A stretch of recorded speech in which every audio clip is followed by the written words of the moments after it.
কারণে তারা হাদিস না নেওয়া চিন্তা ভাবনা করেছে, আকীদার হাদিস দিবে না। কয়টা কারণ? 10টা কারণ। নাম দিয়েছে আদিল্লা লফজিয়া, শব্দগত দলিল। শব্দগত দলিল তারা নিবে না। বলেন কোথায় পাইছেন?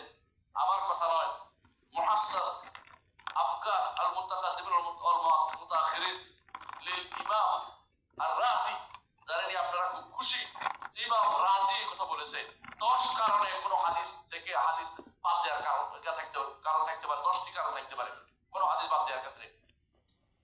যখন দেখবেন এই হাদিসটি সরাসরি আল্লাহর গুণ সাব্যস্ত করছে, আল্লাহর নাম সাব্যস্ত করছে, অথবা আল্লাহ তাআলার কোন ফেল সাব্যস্ত করছে, সিফাত ফেলিয়ে সাব্যস্ত করছে, রাজি এবং তার অনুসারে দাঁড়িয়ে যাবে, 10টি কারণে হাদিসটি নেওয়া যাবে না।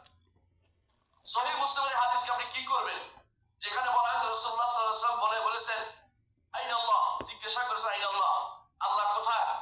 তখন এই অনারব দাসী জিজ্ঞাসা করেছে আল্লাহ উপরে। রাসূল কেন অনারব দাসীকে জিজ্ঞাসা করেছে আপনি কি জানেন সেটা?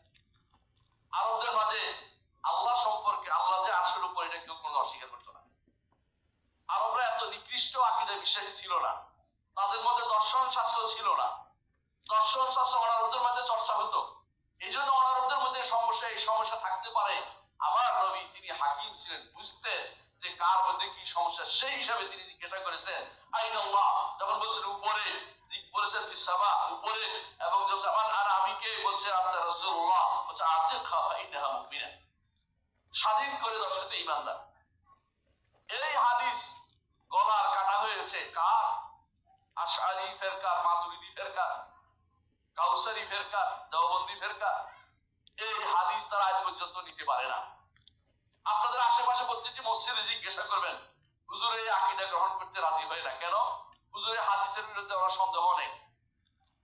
হুজুরে বলবে যে তুমি কি সাক্ষ্য দাও যে আল্লাহ ছাড়া কোনো ইলাহ নেই, এটা জিজ্ঞাসা করেছে, ওইটা জিজ্ঞাসা করে না, অস্বীকার করবে। আরেক হুজুরও বলবে বুখারী তো আনে নাই, মুসলিমে আছে, এর অর্থ হচ্ছে এটার মধ্যে সমস্যা আছে।